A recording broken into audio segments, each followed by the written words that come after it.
और तो केंद्रीय मंत्री नरेंद्र सिंह तोमर किसानों की बात कर रहे थे, गरीब किसानों की बात कर रहे थे और कह रहे थे अब उनकी सुविधा के लिए सरकार तमाम वो रास्ता अपनाने जा रही है जो उनके लिए आवश्यक होगा। बढ़ते हैं अगली खबर की ओर। प्रदेश में आज से 200 रूट्स के लिए रोडवेज का संचालन शुरू हुआ। 70 दिन बाद आज से प्रदेश के प्रमुख शहरों को इस संचालन से जोड़ा जाएगा।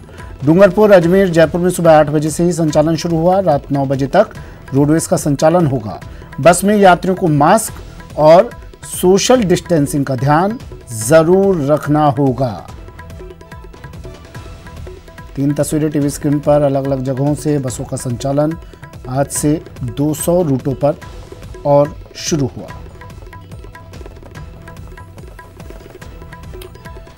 अनलॉक 1 में प्रदेश रोडवेज विभाग एक्शन में आ गया है। विभाग ने लॉकडाउन में बंद रहे रोडवेज बसों के परिचालन को शुरू कर दिया है। बुधवार से रोडवेज की 200 बसें रोजाना अपने निर्धारित मार्गों पर चलेंगी। बुधवार को पहले दिन भरतपुर, करौली, अलवर और गुरुग्राम के लिए बसों के मुकाबले ज्यादा यात्री मिले, जिसके चलते यात्रियों को बस में सीट तक नहीं मिल पाई। जयपुर के ट्रांसपोर्ट नगर से इस पूरी स्थिति का जायजा लिया संवाददाता सचिन कुमार ने।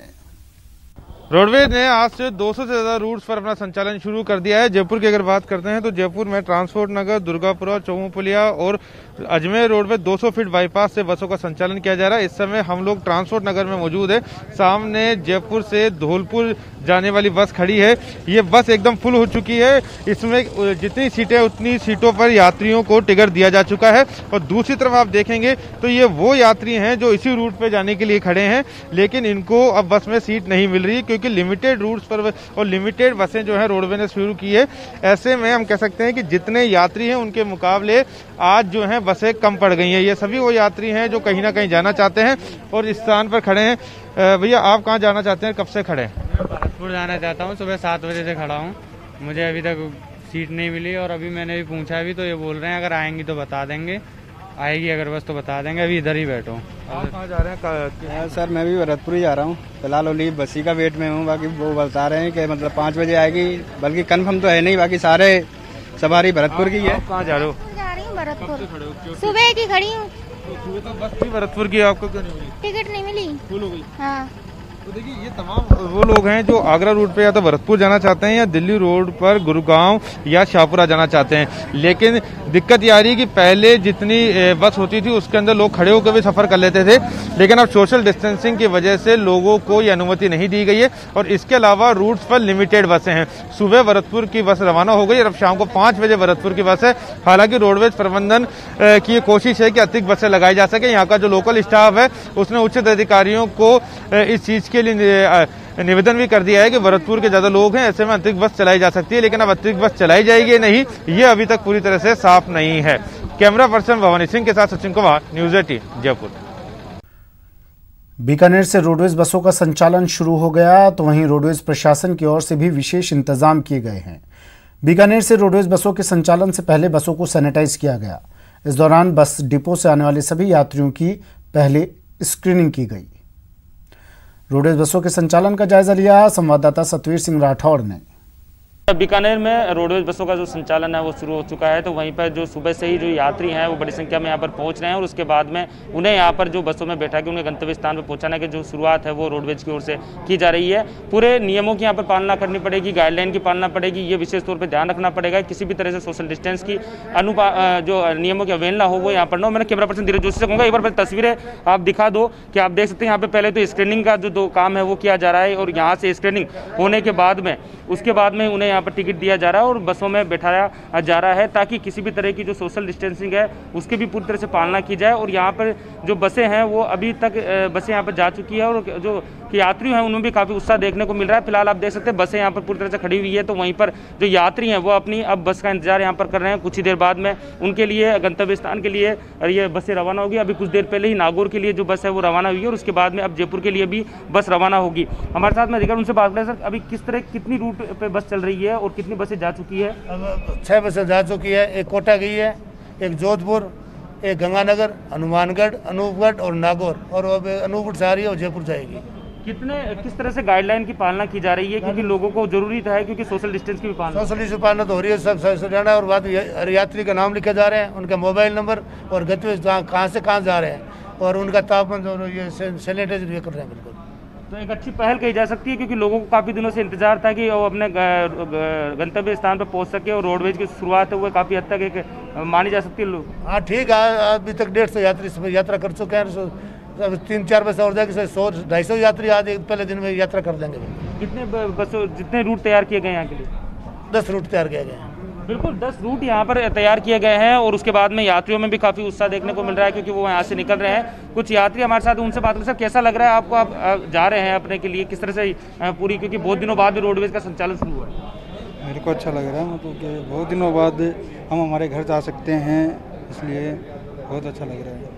बिल्कुल, अपने घर जाने की जो खुशी है वो साफ तौर पे देखने को मिलती है, और जिस तरीके से जो नियम और गाइडलाइन है उनकी यहाँ पर पालना करनी पड़ेगी, क्योंकि उसके बाद में ही पूरी तरीके से ये जो जिस तरीके से कोरोना जो संक्रमण है वो फैल रहा है, उसको रोकने के लिए इन नियमों की पालना बहुत जरूरी। कैमरा पर्सन धीरज जोशी के साथ सतवीर सिंह राठौर, न्यूज़ 18 बीकानेर।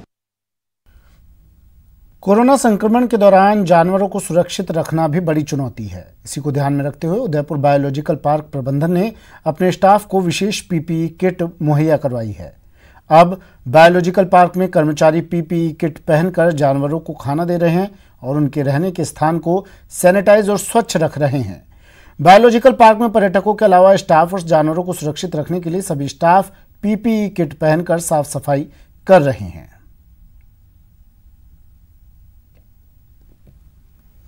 पहले से टूरिस्ट आएंगे तो उनको भी हम पूरी तरह सैनिटाइज करने के ही अंदर भेजेंगे, और उनके साथ में ये भी मैसेज हम देने का पूरा प्रयास करेंगे कि सोशल डिस्टेंस जरूर मेंटेन करें, आप भी सुरक्षित रहें, दूसरे भी सुरक्षित रहें।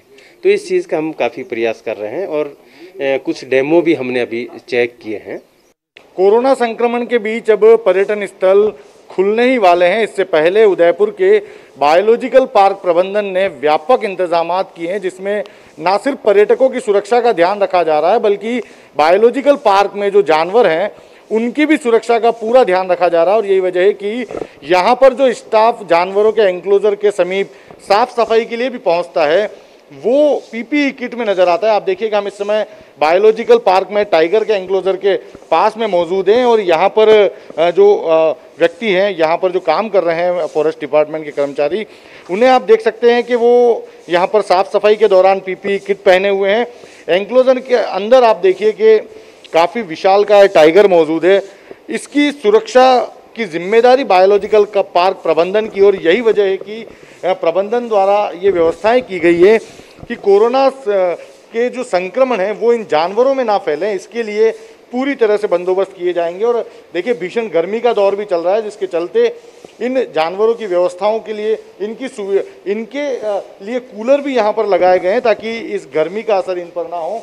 एंक्लोजर के अंदर ये पूरे दिन कूलर के सामने बैठे इस भीषण गर्मी के दौर में हम इन्हें देख सकते हैं। तो इसके अलावा यहाँ पर सफाई करने वाले लोगों को आप देखिए कि पीपीई किट में नज़र आ रहे हैं। यही नहीं, ये जो कर्मचारी हैं, ये जब यहाँ एंक्लोजर के अंदर जब भी प्रवेश करते हैं, चाहे वो भोजन डालने के लिए हो, सफाई के लिए हो, या फिर किसी अन्य कार्य के लिए हो, ये ध्यान रखते हैं कि पीपीई किट पहनकर ही इन्हें जानवर के एंक्लोजर में जाना है, ताकि किसी तरह का संक्रमण इस एंक्लोजर के अंदर ना फैले। तो ये एक बड़ी सावधानी उदयपुर के बायोलॉजिकल पार्क में देखने को मिल रही है। ये जो सावधानी है, यही सावधानी बायोलॉजिकल पार्क के इन खूंखार जानवरों को कोरोना संक्रमण से दूर रखने में काफ़ी हद तक सहायक सिद्ध होगी। कैमरा पर्सन जमाल खान के साथ कपिल श्रीमाली, न्यूज़ 18 उदयपुर। जोधपुर में तूफान निसर्ग का असर अब दिखने लगा है। मौसम का मिजाज यहां बदल गया है। तेज बारिश के साथ ओले भी गिरे हैं। जोधपुर तक निसर्ग का असर।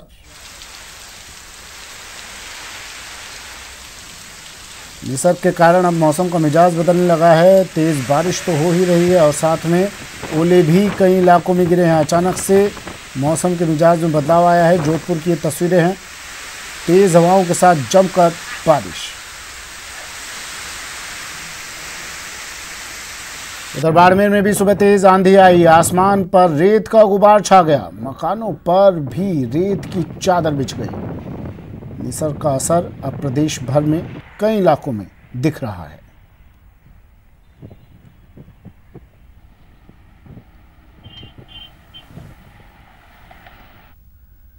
कोरोना काल में जहां जीवन जीने का सलीका बदला है, वहीं अब धीरे धीरे फैशन में भी कोरोना ने अपनी छाप छोड़ दी है।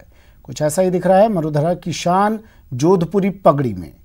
जोधपुरी पगड़ी बनाने और बेचने वाले दुकानदारों ने न्यू इनोवेशन करते हुए पगड़ी वाले कपड़े के कलर का मास्क बनाना शुरू कर दिया।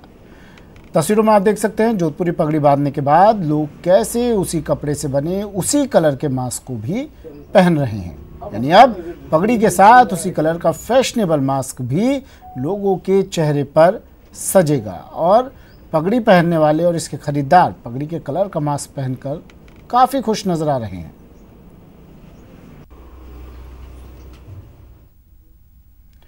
फिलहाल इतना ही, दीजिए इजाजत, नमस्कार।